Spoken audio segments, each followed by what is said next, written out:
2025年世俱杯即将开打，而今年的世俱杯和以往大不相同。对不了解旧规则的朋友，我先简单说明一下。过去世俱杯是由各大洲洲际联赛冠军参加，加上东道主所在的国家联赛冠军，一共7支球队争夺最终的冠军。但从今年起，世俱杯全面改制，参赛队伍从7支扩充到32支。除了各州的冠军之外，其余球队则根据过去4年在所属大洲足协积分排名选出球队参加世俱杯。本届比赛将在美国举办，可能有朋友会觉得是不是为了2026年的世界杯提前预热？其实不是，原计划第一届改制后的世俱杯原定于2021年的中国举办，参赛队伍为24支，但受到疫情影响，比赛被多次延期，最终定在2025年举行，也扩展到了32支球队，举办地也改为了美国。说了这么多，接下来我来快速介绍一下今年参加世俱杯的各个小组情况，以及有哪些球队登场。作为巴萨的养老院，迈阿密国际球队拥有梅西、苏亚雷斯、布斯克茨、阿尔巴4位巅峰巴萨时期的旧将，因为他们的出现将原本是垫底球队的迈阿密国际上升到联赛前6的水平。但球队近4年没有获得联赛冠军和北美联赛冠军，但为何他们能够参赛呢？因为美职联的规则有点特殊，像 NBA 一样，美国各个体育联赛喜欢将联赛分为东部和西部，而迈阿密国际在24年联赛积分是东西部第一，是全联盟总积分最高的球队，因此获得了一个奖项叫支持者盾，获得这个荣誉也会获得参加世俱杯的资格。今年25年，迈阿密国际在美职联积分是东部第3，他们非常有机会出现，因为 A 组的整体实力并没有那么强。作为葡超联赛的传统豪门，波尔图常年稳居联赛的前3名，也是欧冠和欧联的常客。正因为俱乐部在欧洲赛场的稳定表现，他们在过去几年欧战积分足够高，从而获得了参加世俱杯的资格。波尔图阵中依旧人才济济，拥有不少实力出众的潜力妖星，其中最受瞩目的就是西班牙国脚迪翁。这位身高1.93米的锋线杀手，不仅有制空能力，还拥有出色的盘带和射术，目前在葡超射程榜排名第3，是球队进攻端的绝对核心。此外，中场位置上还有年仅18岁的葡萄牙天才莫拉，他联赛中已经打进10球，展现出惊人的得分能力。门将位置则由葡萄牙国门科斯塔把守。目前，波尔图全队总身价高达3.5亿欧元，是 A 组中身价最高的球队，整体实力非常强劲，小组出线甚至拿下第1，对他们来说可谓轻而易举。在非洲，没有人不认识开罗国民。除了在埃及联赛常年第1之外，在非洲冠军联赛获得了23年和24年的冠军。在往届的世俱杯更是打入4强，很早就与世界强队交过手。在23年的世俱杯也赢下了拥有本泽马、坎特的吉达联合，挺进世俱杯4强。开罗国民具备和世界强队扳手腕能力，他们也具备出线的可能性。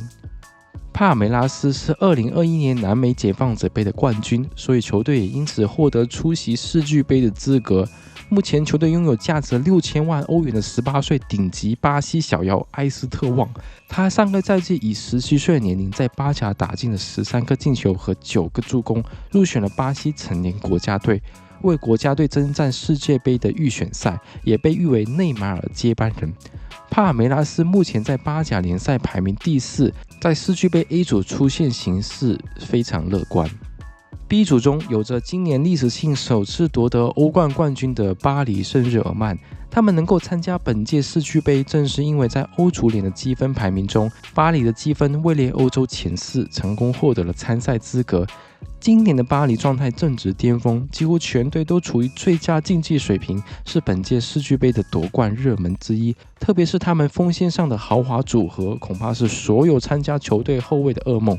值得一提的是，今年世俱杯的含金量远高于以往的任何一届。如果巴黎能够成功捧杯，这将是他们在24-25赛季拿下的第4座欧冠奖杯。就小组赛而言，以他们的实力，小组第1出现几乎是板上钉钉。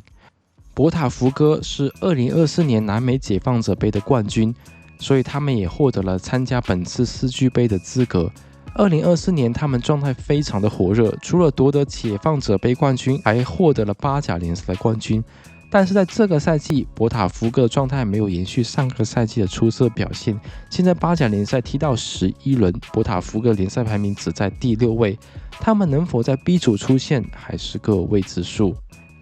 马德里竞技也是因为欧足联积分排名获得参赛资格，在刚刚结束的西甲联赛位列第3，队内拥有格雷兹曼、阿尔瓦雷斯、奥布拉克等球星，是 B 组整体实力第2强的球队，他们也非常有希望可以从 B 组出现。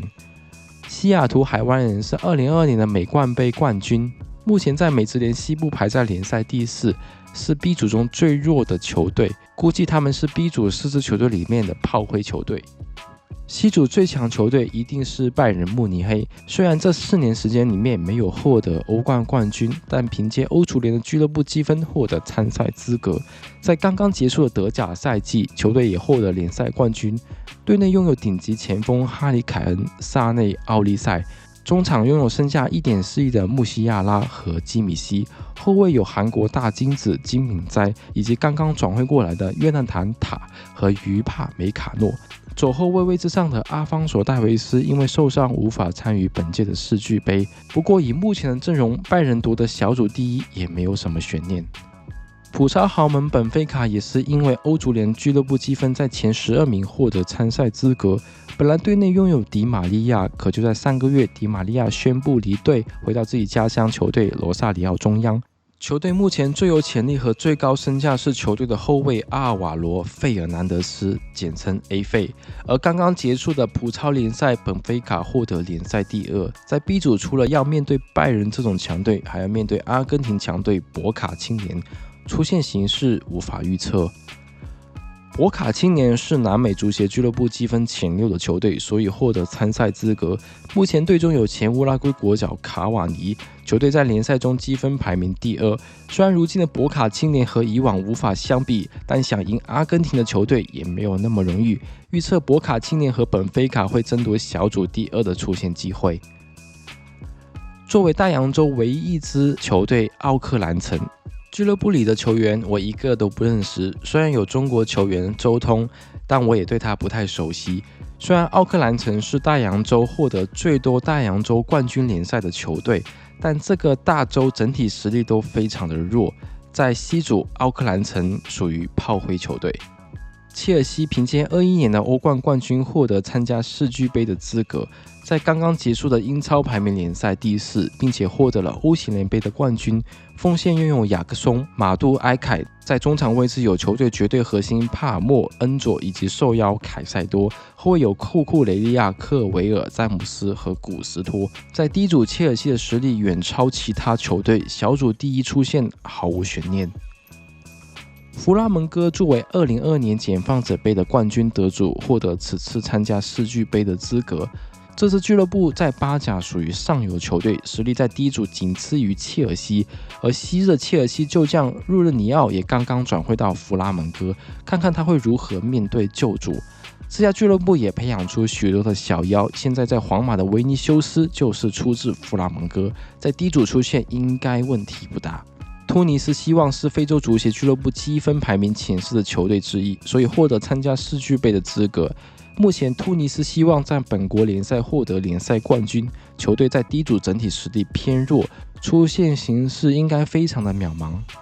洛杉矶 FC 本来没有参加世俱杯的资格，但墨西哥球队莱昂的退出让洛杉矶 FC 可以踢附加赛，因为洛杉矶 FC 是23年北美冠军联赛的亚军，附加赛对手是24年北美冠军联赛第3的墨西哥美洲。至于为什么不是24年的亚军哥伦布机缘俱乐部，我也不是特别清楚，有了解的球迷可以评论一下。附加赛，洛杉矶 FC 以2-1赢下比赛，获得了参加世俱杯的资格。这样一来，世俱杯有3支来自美国的俱乐部。洛杉矶 FC 也是曾经在5大联赛球员快退役前的养老院，现在队内拥有大吉鲁和洛里，而吉鲁也是切尔西的旧将。这支洛杉矶 FC 或许有机会和弗拉门戈争夺第2个出线机会。